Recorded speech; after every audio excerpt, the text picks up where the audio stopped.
pre-market earnings came out on AutoZone, and I'm going to show you in pre-market before the markets open up in regular trading hours. We got down, AutoZone closed.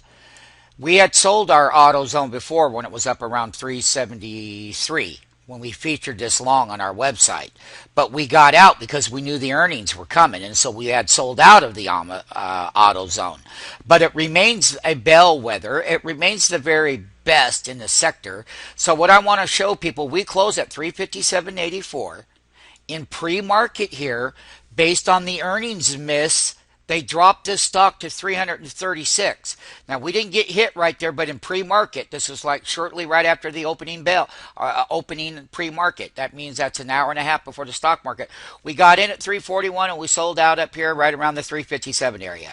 They pulled it back and they took it all the way to the highs, and everyone is wondering, well, gee, that was a horrible earnings report as far as what AutoZone had to say.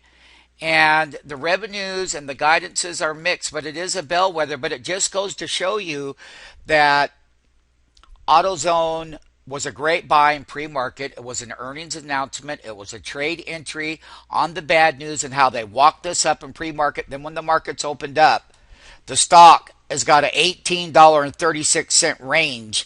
The regular stock market hours is 353 is the low.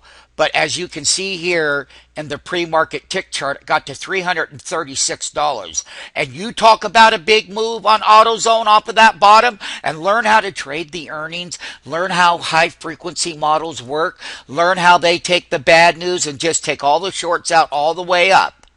And we hit that handle up there. And we did extremely well, both on AutoZone in pre-market and in regular market hours. This is to let you see clearly we were at $336. It was on sale. And it was. And so how do you take a bad earnings report when they gap it down? That was a $20 gap down in pre-market. Left elbow. We went right in there and bought it. And what I will tell people, that when we start October earnings, we're going to see a lot more of this. And yes, it takes a lot of talent to know that these people are going to do these things. That's why you need to be here. Because if you're not, you're never going to get those moves. And how do I trade pre-market before opening bell? And how do I trade pre-market earnings announcement? And so we will cover the earnings in more depth at a later date. I just want people to see this bellwether burn off of 336.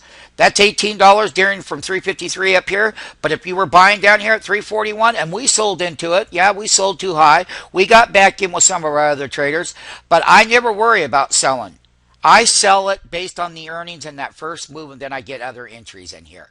So once again, bellwether, AutoZone, bad earnings, mixed guidances, down at 336, all the way up here at the intraday high at 371, and people are scratching their head. How could that happen? How could that happen?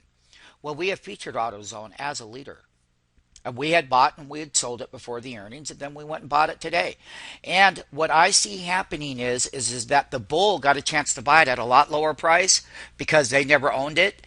So I see how the broader market during the quarterly earnings coming up in October 8th of 2012 start, that big gap downs on numbers, because remember, economic growth isn't there. This is all just artificial stimuluses and people print money around the world, massive liquidity coming into the market.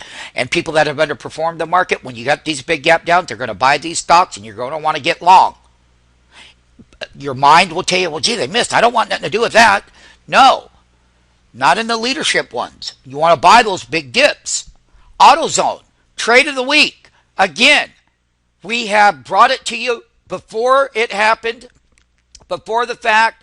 We traded that thing up, got out of that name, waited for the earnings to come out this morning. They dropped it to 336 where we could get better prices than anyone else. And this is that chart right here. Right now. Pre-market. $336 was a low. This is a tick chart, and it tells us everything that happens in pre-market. And this was a great run. Now it's time to get out of the name, and we're out of the long side of it now.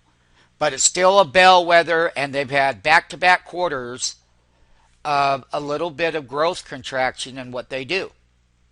And it really doesn't matter because it's a leader. And when it got to 336, yeah, we didn't get hit at 336. No, we got $5 off of the bottom. Normally we're right down here, but it was moving so quick in pre-market that we had to pay $5 up. We had to, and we did.